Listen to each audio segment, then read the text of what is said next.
Hello. ఇప్పుడు మనం చెప్పుకునే టాపిక్ ఏంటంటే సాధారణంగా ఇమేజ్ ప్రాసెసింగ్లోని మనకి ఎక్కువగా ఉపయోగపడే కొన్ని ట్రాన్స్ఫర్మేషన్ ఫంక్షన్స్ గురించి మనం మాట్లాడుకుందాం. సాధారణంగా ఇమేజ్ ట్రాన్స్ఫర్మేషన్స్ అనగానే మనకి చాలా క్లాసిఫికేషన్స్ ఉంటాయి. సో ఇలా మనం మొత్తం క్లాసిఫికేషన్స్ అన్నిటిలో కూడా మొదటగా చెప్పుకునే ట్రాన్స్ఫర్మేషన్ ఏంటి అంటే ఇమేజ్ ఐడెంటిటీ ట్రాన్స్ఫర్మేషన్. ఈ ఇమేజ్ ఐడెంటిటీ ట్రాన్స్ఫర్మేషన్నే మనం లీనియర్ ట్రాన్స్ఫర్మేషన్ అని కూడా కాల్ చేయొచ్చు. ఆ తర్వాత చెప్పుకునే ట్రాన్స్ఫర్మేషన్ ఏంటంటే ఇమేజ్ నెగిటివ్ ట్రాన్స్ఫర్మేషన్, అంటే ఇమేజ్ నెగిటివ్ అంటారు. ఆ తర్వాత లాగరిథమిక్ ట్రాన్స్ఫర్మేషన్ అంటారు. ఈ లాగరిథమిక్ ట్రాన్స్ఫర్మేషన్లోనే ఇంకొక టాపిక్ ఉంది, అది ఏంటంటే ఇన్వర్స్ లాగరిథమిక్ ట్రాన్స్ఫర్మేషన్ అని చెప్తారు. ఈ లాగరిథమిక్ ట్రాన్స్ఫర్మేషన్ తర్వాత నెక్స్ట్ వచ్చేది పవర్లా ట్రాన్స్ఫర్మేషన్. ఈ పవర్లా ట్రాన్స్ఫర్మేషన్కి ఇంకొక పేరు ఉందండి. ఆ పేరు ఏంటి అంటే గామా ట్రాన్స్ఫర్మేషన్ అని కూడా దాన్ని కాల్ చేస్తారు. ఇవి బేసిక్ ట్రాన్స్ఫర్మేషన్స్. ఇవి మాత్రమే కాకుండా ఎక్స్ట్రాగా మనం చెప్పుకునే ట్రాన్స్ఫర్మేషన్స్ ఏంటి, పీస్ వైజ్ లీనియర్ ట్రాన్స్ఫర్మేషన్ అనేది ఒకటి, నెక్స్ట్ అలాగే బిట్ లెన్ స్లైసింగ్ ఒకటి, నెక్స్ట్ కాంట్రాస్ట్ స్ట్రెచింగ్ ఒకటి, ఇంకా పాయింట్ ప్రాసెసింగ్ అనే టాపిక్స్ కూడా ఉన్నాయి. వాటన్నిటిని గురించి కూడా తర్వాత క్లాసెస్లోని డిస్కస్ చేసుకుందాం. ఇప్పుడు మనం చెప్పుకునేది ఇమేజ్ ఐడెంటిటీ ట్రాన్స్ఫర్మేషన్స్కి వచ్చినప్పుడు సాధారణంగా అసలు ట్రాన్స్ఫర్మేషన్ అంటే ఏంటి. ఏదైనా మీరు ఒక ఇమేజ్ తీసుకున్నారు అనుకోండి, అంటే మీరు మీ దగ్గర ఉన్న డిజిటల్ కెమెరాతోని మీరు ఒక ఇమేజ్ని క్యాప్చర్ చేశారు అనుకోండి. సో అయితే ఇమేజ్ క్యాప్చర్ చేసినప్పుడు ఆ డిజిటల్ కెమెరాలో ఉండే ప్రాసెసర్ ఉంటుంది కదా, ఆ ప్రాసెసర్ వేడెక్కడం వల్ల కానీ, లేకపోతే మీరు ఏదైనా ఫోటో తీసినప్పుడు ఆ ఫోటో ఎవరికైతే తీస్తున్నారో, అంటే ఏ ఆబ్జెక్ట్కి అయితే మీరు ఫోటో తీస్తున్నారో, ఒకవేళ ఆ ఆబ్జెక్ట్ కదలడం వల్ల కానీ, లేకపోతే మీరు తీసే డిజిటల్ కెమెరాయే కదలడం కానీ జరిగింది అనుకోండి, అప్పుడు ఏం జరుగుతుంది, మనం క్యాప్చర్ చేసిన ఇమేజ్ అనేది నాయిస్గా యాడ్ అవుతుంది, అంటే బ్లర్డ్ నాయిస్ అయిపోతుంది అనమాట. ఈ బ్లర్డ్ నాయిస్ ఎందుకు వస్తుంది, అయితే ఆబ్జెక్ట్ మూవ్ అవడం వల్ల వస్తుంది, లేకపోతే మీరు పట్టుకున్న డిజిటల్ కెమెరా కదలడం వల్ల వస్తుంది. అది కాకపోతే మన మొబైల్లో మన డిజిటల్ కెమెరాలో ఉండే ప్రాసెసర్ ఉంటుంది కదా, ఆ ప్రాసెసర్ కొంచెం వేడెక్కింది అనుకోండి, ఆ హీట్ వల్ల కూడా మనకి ఇమేజెస్ అనేవి బ్లర్ అయిపోతుంటాయండి. సో ఇలాంటి పాసిబుల్ కాజెస్ వల్ల మనం సాధారణంగా తీసుకునే డిజిటల్ ఇమేజెస్ అన్నీ కూడా, అంటే మ్యాక్సిమం ఆల్మోస్ట్ మనం క్యాప్చర్ చేసే చాలా ఇమేజెస్ అన్నీ కూడా ఎలా ఉంటాయంటే కొన్ని నాయిస్తోని యాడ్ అవుతాయి అన్నమాట. సో అలా యాడ్ అయిన నాయిస్ని, అలా నాయిస్గా వచ్చి నాయిస్తో కలిపి వచ్చిన ఇమేజెస్ని మనం క్వాలిటీ ఇంప్రూవ్ చేయాలంటే, అంటే అందులో ఉన్న నాయిస్ని మనం ఎలిమినేట్ చేయాలి అంటే మనం ఏం చేయాలి, ఆ నాయిస్ ఇమేజ్ మీద మనం కొంత ప్రాసెసింగ్ అనేది అప్లై చేయాలి. ఎప్పుడైతే ప్రాసెసింగ్ అంటే ఏంటి, మనం ఫిల్టరింగ్ అంటారనమాట. అంటే ఆ వచ్చిన నాయిస్ ఇమేజ్ మీద మీరు కొంత ఫిల్టరింగ్ అనే కాన్సెప్ట్ అనేది అప్లై చేయాలి. ఎప్పుడైతే మీరు ఫిల్టరింగ్ అనే కాన్సెప్ట్ అప్లై చేశారో అప్పుడు మీకు ఏమవుతుంది, నాయిస్ లెస్ ఇమేజ్ వస్తుంది. అంటే నాయిస్ అనేది ఎలిమినేట్ అయిపోయి ఫైనల్గా ఒక ఇమేజ్ అనేది ప్రొడ్యూస్ అవుతుంది. ఆ ఇమేజ్ ఏంటి, నాయిస్ లెస్ ఇమేజ్ అనమాట. అంటే ఇప్పుడు ఈ ప్రాసెస్ బట్టి మీకు ఏంటి అర్థమైంది అంటే, ఒక నాయిస్ లెస్, అంటే నాయిస్ ఎలిమినేట్ అయినట్టుగా ఒక నాయిస్ లెస్ ఇమేజ్ కావాలి, తెప్పించాలి అంటే మనం ఏం చేయాలి అంటే ఆ ఇన్పుట్ ఇమేజ్ మీద మీరు కొంత ట్రాన్స్ఫర్మేషన్ అప్లై చేయాలన్నమాట. సో ఈ ట్రాన్స్ఫర్మేషన్స్కి వచ్చినప్పుడే చాలా ట్రాన్స్ఫర్మేషన్స్ ఉంటాయని మీకు ఇదివరకు చెప్పాను. ఈ ట్రాన్స్ఫర్మేషన్స్ యొక్క మెయిన్ ఆబ్జెక్టివ్ ఏంటి అంటే ఇమేజ్ యొక్క క్వాలిటీని ఇంప్రూవ్ చేయడం అనమాట. ఓకే, సో ఇప్పుడు ఈ టాపిక్ గురించి మనం మాట్లాడుకున్నప్పుడు ఫస్ట్ అసలు ఇంటెన్సిటీ అంటే ఏంటి, దీని గురించి మనం చెప్పుకోవాలి. ఇంటెన్సిటీ అంటే ఏం లేదంటే, ఇంటెన్సిటీ అంటే లైట్లో ఉండే వేరియేషన్. అంటే intensity is nothing but the variation in the light. For example మీరు ఉదయం పూట, అంటే ఎర్లీ మార్నింగ్ అంటే చీకటిగా ఉంటుంది కదా, 4 o'clock ఆ టైంకి మీరు ఒక ఫోటో క్యాప్చర్ చేశారు అనుకోండి. ఆ క్యాప్చర్ చేసిన ఫోటో మనకి ఎలాగుంటుంది, కంప్లీట్గా డార్క్గా ఉంటుంది. అంటే ఇప్పుడు ఆ ఫోటో క్యాప్చర్ చేసిన తర్వాత ఆ ఇమేజ్లోని ఎలాంటి పిక్సెల్స్ ఉన్నాయని అడిగితే డార్క్ పిక్సెల్స్ అనేవి ఉన్నాయని మీరు చెప్తారు. సాధారణంగా డిజిటల్ ఇమేజెస్లోని డార్క్ని మనం 0తో రిప్రజెంట్ చేస్తామండి. ఓకే, సో ఇప్పుడు చూడండి, నెక్స్ట్ అలా స్లోగా మీకు మార్నింగ్ టైం అప్రోచ్ అవుతుంది అనుకోండి. సో మీరు నెమ్మదిగా మార్నింగ్ టైంకి అప్రోచ్ అవుతుంటే మీరు ఎవ్రీ 1 hourకి మీరు ఫొటోస్ అలా తీస్తూ ఉన్నారు అనుకోండి. అప్పుడు ఏమవుతుంది, ఫస్ట్ డార్క్ ఇమేజ్, కొంచెం బ్రైట్నెస్ ఇంక్రీజ్ అవుతుంది, ఇంకొంచెం బ్రైట్నెస్ ఇంక్రీజ్ అవుతుంది. అలా ఫొటోస్ అన్ని క్యాప్చర్ చేస్తే మనకు ఆ ఫొటోస్లో ఉండే ఏమవుతుంది అంటే ఇంటెన్సిటీ అనేది పెరుగుతుంటుంది అనమాట. అంటే లైట్లో ఉండే మార్పులను ఏమని చెప్తారు అంటే ఇంటెన్సిటీ ఇమేజ్గా మనం కాల్ చేయాలి. ఇలా ఉండే ఇంటెన్సిటీ వాల్యూస్నే మనం ఇన్ కేస్ ఆఫ్ డిజిటల్ ఇమేజెస్లోకి వచ్చినప్పుడు ఏంటి అంటే జీరో అని బ్లాక్గా తీసుకుంటారు. ఇంకొంచెం లైట్ యాడ్ అయితే intensity value 1, intensity value 2, intensity value 3, అలా మనకి లైట్ అలా ఇంక్రీజ్ అవుతుంటే ఫైనల్గా మనకి ఏంటి వస్తుంది, ప్యూర్ వైట్ వస్తుంది. సో ఈ రేంజ్ని మనం ఏం చెప్తారంటే స్టార్టింగ్ వాల్యూ 0 అనేసి లాస్ట్ ప్యూర్ వైట్ అనేది 255గా మనం తీసుకుంటారు. ఓకే, సో ఇప్పుడు ఈ కాన్సెప్ట్కి రండి. ఇక్కడ నేను ఏం చెప్తున్నానంటే ఫర్ ఎగ్జాంపుల్ ఇక్కడ ఒక ఇమేజ్ ఉంది అనుకోండి, దీన్ని నేను ఒక ఇమేజ్గా ట్రీట్ చేశాను. ఇమేజ్ అన్నాక ఏంటుంటే మనకి కొన్ని పిక్సెల్స్ ఉంటాయి కదా, అంటే కొన్ని బ్లాక్స్ ఉంటాయి. ఇక్కడ చూసారు కదా ఇలా బ్లాక్స్, ఈ బ్లాక్స్నే మనం ఏమని చెప్తారంటే పిక్సెల్ అంటారండి. ఏమంటారు, that is called as the pixel అంటారు. ఓకే, దీన్ని పిక్సెల్ అని మాత్రమే కాదు, వీటికి చాలా పేర్లు ఉన్నాయి. పిక్సెల్ అని అంటారు, లేకపోతే దీన్ని పెల్ అంటారు, లేకపోతే ఇమేజ్ ఎలిమెంట్ అని కూడా వీటిని కాల్ చేస్తారు. అది కాకపోతే పిక్చర్ ఎలిమెంట్ అని కూడా కాల్ చేయొచ్చు. ఓకే, ఇలా చాలా పేర్లు ఉన్నాయి. అయితే ఈ బ్లాక్లోని మనకి కొన్ని పిక్సెల్స్ ఉన్నాయి అనుకోండి. సాధారణంగా కంప్యూటర్ ఏంటి, బైనరీ ఇన్ఫర్మేషన్లో కదా డేటాను తీసుకుంటుంది. కాబట్టి ఒక పిక్సెల్ని మీరు రిప్రజెంట్ చేయాలి అంటే ఆ పిక్సెల్ని మీరు కొన్ని బిట్స్తో రిప్రజెంట్ చేయాలి. మరి ఎన్ని బిట్స్తో రిప్రజెంట్ చేయాలి అంటే 8 బిట్స్తో మీరు రిప్రజెంట్ చేయాలి. ఓకే, సో ఒక పిక్సెల్ని 8 బిట్స్తో రిప్రజెంట్ చేస్తే మనకి టోటల్గా ఎన్ని వాల్యూస్ వస్తాయని అడిగితే 2⁸ వాల్యూస్ వస్తాయి. అంటే 2⁸ అంటే ఎంత, 256. సో ఈ 256నే నేను ఈ విధంగా రాస్తే ఎక్కడి నుంచి స్టార్ట్ చేయాలి, 0 నుంచి స్టార్ట్ చేయాలి.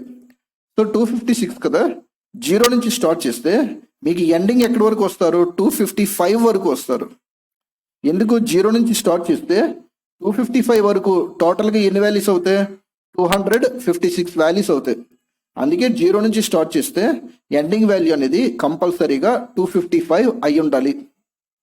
సో మనకి డిజిటల్ ఇమేజెస్కి వచ్చినప్పుడు స్టార్టింగ్ వాల్యూ 0 ఉంది కదా, ఈ 0ని మనం బ్లాక్గా కాల్ చేస్తామండి. లాస్ట్ వాల్యూ ఉంది కదా, లాస్ట్ వాల్యూని వైట్గా కాల్ చేస్తాం. సో 0కి కొంత ఇంటెన్సిటీ పెరిగితే అప్పుడు ఏమవుతుంది, ఆ బ్లాక్ అనేది కొంచెం లైట్ ఇంప్రూవ్ అయ్యి 1 అయ్యింది. అలాగే మీరు అలా లైట్ అనేది అలా యాడ్ అవుతుంది అనుకోండి, అప్పుడు ఏమవుతుంది, ఈ బ్లాక్ ఏమవుతుంది, నెమ్మదిగా 1గా, నెక్స్ట్ 2గా, నెక్స్ట్ 3గా ఇలా స్లోగా ఇంక్రీజ్ అవుతూ లాస్ట్లో ఎలా మారిపోతుంది, వైట్గా మారిపోతుంటుంది. ఓకే, సో మరి మొదటి వాల్యూ బ్లాక్ అయితే చివరి వాల్యూ వైట్ అయితే మరి మధ్యలో ఉన్న వాల్యూ ఎంత అవుతుంది, అది గ్రే కలర్ అవుతుంది. గ్రే కలర్ తెలుసు కదా మనకి, సిమెంట్ కలర్ అంటారు కదా, సిమెంట్ కలర్లో ఉంటుంది అనమాట, దాన్ని గ్రే కలర్ అంటారు. సో అందువల్ల మీకు ఏంటి అర్థం అవ్వాలి అంటే ఇక్కడ మనం చూపించే 0 నుంచి 255 వరకు ఉన్న ఈ వాల్యూస్ అన్నీ కూడా ఇంటెన్సిటీ వాల్యూస్ అని మనం కాల్ చేయాలి. ఓకే, సో ఇది దీనికి సంబంధించిన టాపిక్. మరి ఇక్కడ మీకు చిన్న డౌట్, ఒక విషయం గుర్తుపెట్టుకోవాలి ఏంటంటే ఒక పిక్సెల్ని మనం 8 బిట్స్తో రిప్రజెంట్ చేశారు కదా, 8 బిట్స్తోనే రిప్రజెంట్ చేయొచ్చా, లేకపోతే అంతకంటే తక్కువ బిట్స్తో రిప్రజెంట్ చేయొచ్చు అని అడిగితే అవును చేయొచ్చు. మీరు 8 బిట్స్తోనే మాత్రమే కాదు, మీరు 7 బిట్స్ అయినా రిప్రజెంట్ చేయొచ్చు, 3 బిట్స్ అయినా చూపించవచ్చు, 4 బిట్స్ అయినా చూపించవచ్చు. కానీ ఫర్ ఎగ్జాంపుల్ ఇప్పుడు చూడండి, ఒక పిక్సెల్ని నేను 8 బిట్స్తో కాదు, నేను 3 బిట్స్తో రిప్రజెంట్ చేశాను అనుకోండి, అప్పుడు ఏమవుతుందో చూడండి ఒకసారి. ఇదిగో ఇక్కడ ఒక పిక్సెల్ని నేను 3 బిట్స్తో రిప్రజెంట్ చేస్తే అప్పుడు నాకు టోటల్గా ఎన్ని కాంబినేషన్స్ వస్తాయి, 2⁻³ ఇంటెన్సిటీ వాల్యూస్ వస్తాయి. 2⁻³ అంటే 8 intensity values. Okay, so 8 intensity value అంటే మీరు ఏం చూపించాలి, 0, 1, 2, 3 ఎంతవరకు, 7 వరకు మీరు చూపిస్తారు, అంతే కదా. సో మరి స్టార్టింగ్ 0 అంటే ఏంటవుతుంది, బ్లాక్ అవుతుంది. మరి లాస్ట్లో ఉన్న 7 ఏంటవుతుంది, వైట్ అవుతుంది. కాబట్టి ఈ మధ్యలో ఉన్నవన్నీ కూడా ఏంటవుతాయి, ఇంటెన్సిటీ వాల్యూస్ అవుతాయి. కాబట్టి 0 నుంచి 7 వరకు ఉన్న ఈ వాల్యూస్ అన్నిటిని కూడా మనం ఏమని కాల్ చేస్తామంటే ఇంటెన్సిటీ వాల్యూస్ అని కాల్ చేస్తాము. మరి ఇప్పుడు చూడండి, ఒక ఇమేజ్ ఉందండి, ఆ ఇమేజ్లో ఏంటి అంటే ఇవి మాత్రమే మీరు ఇంటెన్సిటీ వాల్యూస్గా తీసుకున్నారు. ఈ 8 వాల్యూస్ మాత్రమే బేస్ చేసుకొని ఒక పెద్ద ఇమేజ్ ఫార్మ్ అయింది అనుకోండి, ఆ ఇమేజ్ని పక్కన పెట్టండి. ఇప్పుడు ఇది తీసుకోండి, ఇక్కడ 0 నుంచి 255 ఇంటెన్సిటీ వాల్యూస్తోని ఒక ఇమేజ్ ఫార్మ్ అయింది అనుకోండి, సేమ్ ఎంత సైజ్ అయితే ఉందో అదే ఇమేజ్ ఫార్మ్ అయింది అనుకోండి.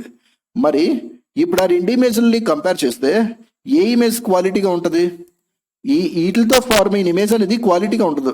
ఎందుకు అంటే ఇందులో మనం ఓన్లీ తక్కువగా ఉన్న ఇంటెన్సిటీ వాల్యూస్ మాత్రమే చూపిస్తున్నాం. అందువల్ల ఏదైనా ఒక ఇమేజ్ అనేది తక్కువ ఇంటెన్సిటీ వాల్యూస్తో కానీ బేస్ చేసుకొని ఫార్మ్ అయితే ఆ ఇమేజ్లో క్వాలిటీ అనేది సరిగ్గా ఉండదు. సో అందువల్ల ఇమేజ్ క్వాలిటీ బాగుండాలి అంటే అప్పుడు మీరు ఏం చేయాలి, లార్జ్ నెంబర్ ఆఫ్ ఇంటెన్సిటీ వాల్యూస్ని కవర్ చేస్తూ ఉండాలి. సో అందువల్ల ఏంటి అంటే ఒక పిక్సెల్ మీరు 8 బిట్స్తో రిప్రజెంట్ చేస్తే మనకి 0 నుంచి 255 వరకు ఉన్న ఇంటెన్సిటీ వాల్యూస్ అన్నీ వస్తాయి. ఇలా వచ్చిన ఇంటెన్సిటీ వాల్యూస్ అన్నిటితో కలిపి ఫార్మ్ అయిన ఇమేజ్ అనేది మనకి చాలా క్వాలిటీగా ఉంటుందండి.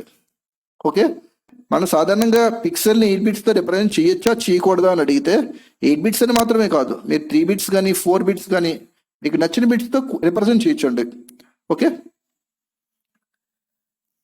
సో ఇప్పుడు చూడండి, ఇప్పుడు ఈ టాపిక్ వద్దాం.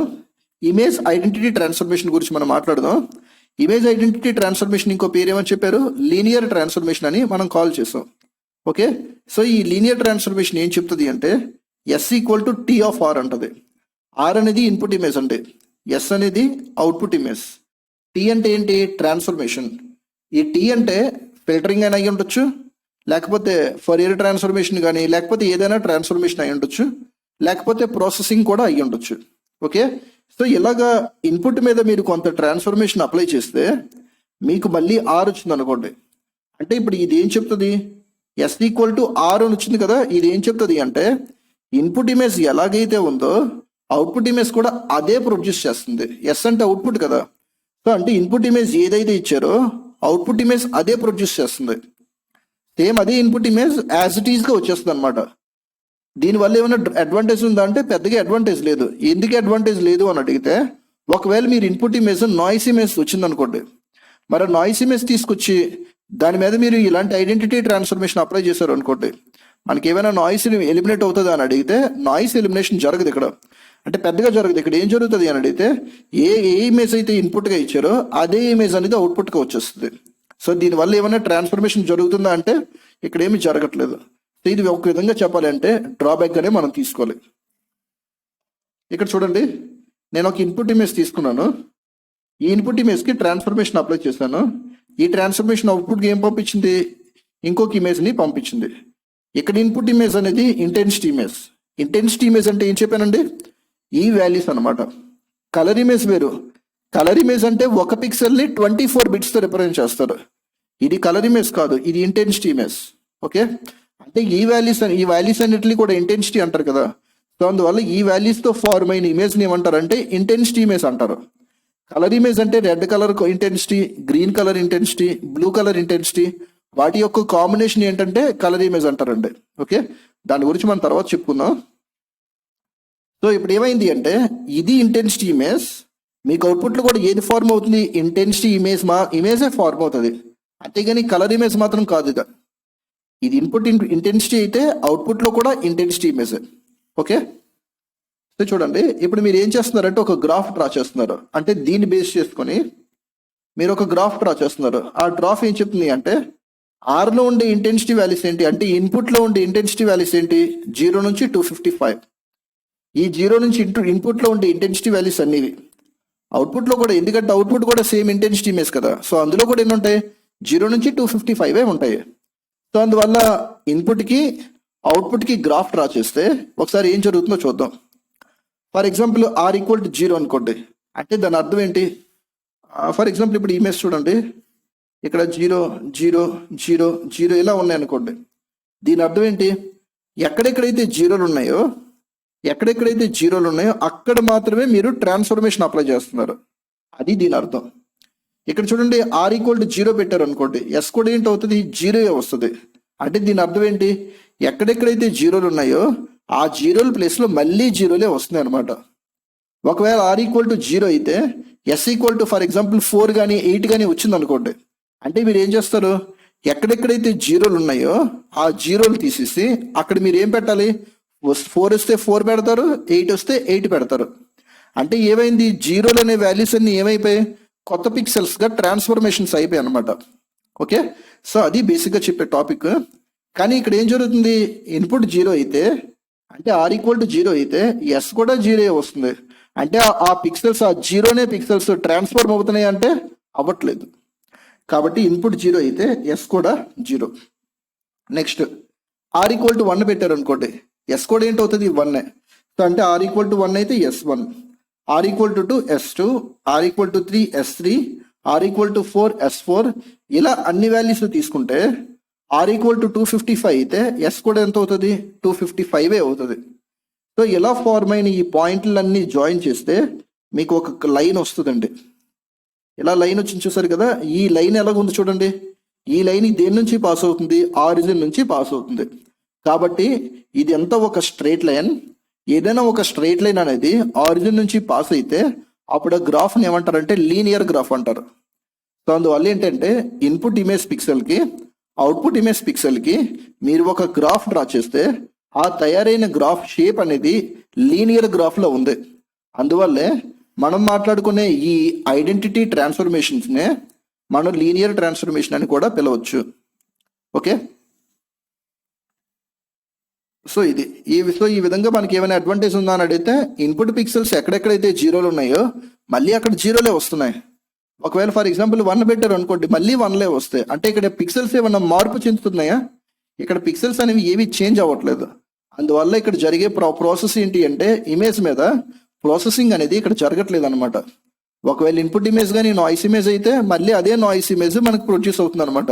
మరి దీనివల్ల ఏమైనా అడ్వాంటేజ్ ఉందా అని అడిగితే అడ్వాంటేజ్ అనేది పెద్దగా లేదు. But we have to discuss about the meaning of the identity transformation. Okay, సాధారణంగా మనకి ఎన్ని పిక్సెల్స్ ఉంటాయి? ఒక పిక్సెల్ని మీరు 8 బిట్స్తో రిప్రజెంట్ చేస్తే మనకి, అంటే ఒక పిక్సెల్ని మీరు n బిట్స్తో రిప్రజెంట్ చేస్తే అప్పుడు మనకి ఎన్ని ఇంటెన్సిటీస్ వస్తాయని అడిగితే 2n ఇంటెన్సిటీస్ వస్తాయి. ఇది ఒక ఫార్ములా అండి. ఫర్ ఎగ్జాంపుల్ ఇది కలర్ ఇమేజ్ అనుకోండి. కలర్ ఇమేజ్ అంటే నేను మీకు ఏం చెప్పాను, ఒక పిక్సెల్ని మీరు ఎన్ని బిట్స్తో రిప్రజెంట్ చేయాలని చెప్పాను, 24 బిట్స్తో రిప్రజెంట్ చేయాలి. మరి అలాంటప్పుడు కలర్ ఇమేజ్లో మనకి ఎన్ని వస్తాయి? 2^24 ఇంటెన్సిటీ వాల్యూస్ వస్తాయి. అంటే 2^24 కలర్స్ వస్తాయండి. ఓకే, చూడండి ఇక్కడ n = 8 పెట్టారు, మనకి ఎన్ని వచ్చాయి? 8 వచ్చాయి, అంటే 256 వచ్చింది. అంటే మనకి లైట్కి సంబంధించిన వేరియేషన్స్ ఎన్ని ఉన్నాయి? 256 వేరియేషన్స్ ఉంటాయి అనమాట లైట్కి సంబంధించి. ఫర్ ఎగ్జాంపుల్ ఇప్పుడు n జస్ట్ 1 పెట్టారు అనుకోండి. ఉదాహరణకి n = 1 అంటే ఏంటి? ఒక పిక్సెల్ని మీరు ఎన్ని బిట్స్ రిప్రజెంట్ చేస్తారు? ఒక్క బిట్తోనే రిప్రజెంట్ చేస్తారు. అప్పుడు ఏం జరుగుతుంది? 2^1. 2^1 అంటే ఏంటి? 2 అంటే దాని అర్థం ఏంటి? మీరు ఎలా చూపిస్తారు? 0 నెక్స్ట్ అలాగే 1, అంతే కదా. 0 అంటే ఏంటవుతుంది? బ్లాక్ అవుతుంది. 1 అంటే ఏంటవుతుంది? వైట్ అవుతుంది. అంటే మీరు మనకి జస్ట్ ఈ 2 పిక్సెల్స్ బేస్ చేసుకొని తయారైన ఇమేజ్లో ఓన్లీ ఉంటాయి? బ్లాక్ పిక్సెల్స్ ఉంటాయి, వైట్ పిక్సెల్స్ మాత్రమే ఉంటాయి. సో అందువల్ల ఇమేజ్ని మీరు ఏమని కాల్ చేయాలి? బ్లాక్ అండ్ వైట్ ఇమేజ్ అని కాల్ చేయాలి. ఓకే, మనం సాధారణంగా తీసుకునే టీవీలు ఉంటాయి చూసారా, చాలా మంది బ్లాక్ అండ్ వైట్ టీవీ అంటారు చూసారా. అసలు దాన్ని బ్లాక్ అండ్ వైట్ టీవీ అని మనం కాల్ చేయకూడదు. దాన్ని ఏమని చెప్పాలంటే ఇంటెన్సిటీ అని మనం కాల్ చేయాలి. బ్లాక్ అండ్ వైట్ అంటే ఏంటి? ఓన్లీ బ్లాక్ అలాగే వైట్ ఉంటాయి. అంతేగాని సాధారణంగా బ్లాక్ అండ్ వైట్ టీవీస్ అనగానే అందులో మనకి ఇవన్నీ కూడా ఉంటాయి కదా, 0 నుంచి 255 ఎన్ని వాల్యూస్ కూడా ఉంటాయి కదా. కాబట్టి వాటిని మనం బ్లాక్ అండ్ వైట్ అని మనం కాల్ చేయకూడదండి. ఓకే, సో అందువల్ల ఒక పిక్సెల్ని 2 బిట్స్తో రిప్రజెంట్ చేస్తే మనకు ఓన్లీ ఈ 2 వస్తాయి. సో ఈ 2 బేస్ చేసుకున్న ఫార్మ్ అయిన ఇమేజ్ని ఏమని చెప్తారంటే బ్లాక్ ఇమేజ్ కానీ, లేకపోతే వైట్ ఇమేజ్ కానీ, లేకపోతే బ్లాక్ అండ్ వైట్ ఇమేజ్ అని కాల్ చేయాలన్నమాట. ఓకే, సో అప్పుడు ఇందులో ఏ కలర్స్ ఉన్నాయి? Black, white. ఇందులోని 0 నుంచి 255 వరకు ఉన్న మొత్తం 256 ఇంటెన్సిటీ వాల్యూస్ ఉంటాయి. సాధారణంగా మనకి 0 అంటే బ్లాక్ తెలుసు, సెంటర్ వాల్యూని గ్రే అంటారు, లాస్ట్ వాల్యూని వైట్ అంటారు. మరి మధ్యలో ఉన్న వాటికి ఏమైనా పేర్లు ఉన్నాయని అడిగితే అదైతే మరి నాకు తెలియదు. సాధారణంగా వాటికి పేర్లు కట్టి పెద్దగా వేయట్లేవు. సో అందువల్ల వీటన్నిటిని ఏమంటారంటే ఇంటెన్సిటీ వాల్యూ 1, ఇంటెన్సిటీ వాల్యూ 2 అని మనం కాల్ చేస్తారండి. సేమ్ అలాగే మనకి ఒక పిక్సెల్ని 24 బిట్స్తో రిప్రజెంట్ చేస్తే, అంటే కలర్ ఇమేజ్లో ఒక పిక్సెల్ని మీరు 24 బిట్స్తో రిప్రజెంట్ చేస్తే అప్పుడు మనకి ఎన్ని కలర్స్ వస్తాయి? 2^24 కలర్స్ వస్తాయి. ఈ 2^24 అంటే అప్రాక్సిమేట్లీ 1 crore ఉంటాయండి. అంటే ఎన్ని కలర్స్ ఉంటాయి? 1 కోటికి 1 crore కలర్స్ లా ఉంటాయి అనమాట. అంటే మనకి సాధారణంగా ఎంత 2^24 అంటే మీరు క్యాలిక్యులేటర్ ద్వారా చూసుకోండి ఎన్ని కలర్స్ వస్తాయి, అన్ని కలర్స్ అనమాట. Okay, so this is all about the corresponding basic intensity transformation. తర్వాత మనం టాపిక్లోని ఇమేజ్ నెగిటివ్ గురించి మనం మాట్లాడదాం. ఇది ఐడెంటిటీ ట్రాన్స్ఫర్మేషన్ గురించి కంప్లీట్ డిస్కషన్. సో తర్వాత టాపిక్లోని మనం ఇమేజ్ నెగిటివ్ గురించి మాట్లాడదాం. ఇమేజ్ నెగిటివ్స్ అంటే మనం ఇవి ఎక్కువగా కూడా బయోమెడికల్ అప్లికేషన్స్లో యూస్ అవుతాయండి. అంటే మెడికల్ ల్యాబొరేటరీస్ ఉంటాయి చూసారు కదా, స్కానింగ్ చేస్తుంటారు కదా, అక్కడ ఎక్కువగా ఇమేజ్ నెగిటివ్స్ అనేవి ఎక్కువ యూస్ అవుతుంటాయి. ఏదైనా మనం ఎక్స్రే తీసారనుకోండి, ఎక్స్రే కొన్ని డీటెయిల్స్ అనేవి అంటే బోన్ ఫ్రాక్చర్ అయిన డీటెయిల్స్ అనేవి సరిగ్గా కనిపించలేదు అనుకోండి, అప్పుడు మనం ఏం చేస్తారంటే ఇమేజ్ నెగిటివ్ అనే కాన్సెప్ట్ అప్లై చేస్తారు. ఇలా ఇమేజ్ నెగిటివ్ అప్లై చేయడం వల్ల ఏంటంటే బోన్కి సంబంధించిన ఫ్రాక్చర్స్ అనేవి ఎక్కడెక్కడ ఫ్రాక్చర్ ఎక్కువగా జరిగింది అనేది ఈజీగా ఫైండ్ అవుట్ చేస్తారు. అలాగే ఇండస్ట్రీస్కి వచ్చారనుకోండి, బాటిల్ ఫిల్లింగ్లో కూడా యూస్ చేస్తారండి. బాటిల్ ఫిల్లింగ్ అప్లికేషన్స్లో యూస్ చేస్తారు. నెక్స్ట్ అలాగే పీసీబీ ఉంటుంది చూసారా, printed circuit board. Printed circuit బోర్డులో కొన్ని కాంపోనెంట్స్ ఉంటాయి చూసారు కదా, అక్కడక్కడ కొన్ని కాంపోనెంట్స్ దగ్గర ఏమన్నా బ్రేక్ ఎక్కడైనా అయ్యింది అనుకోండి, ఆ ఎక్కడెక్కడ జాయింట్స్ అనేవి బ్రేక్ అయ్యాయో అది కూడా మనం ఎక్స్రే ఇమేజెస్ ద్వారానే మనం క్యాప్చర్ చేయొచ్చు అనమాట. సో మన ఎక్స్రే ఇమేజెస్ అని మనం మాట్లాడామంటే ఎక్కువగా మనం ఇమేజ్ నెగిటివ్ గురించి మాట్లాడతారండి. Okay, so I thought this is clear to you. We have to start our new discussion of image negatives in the upcoming section. Thank you.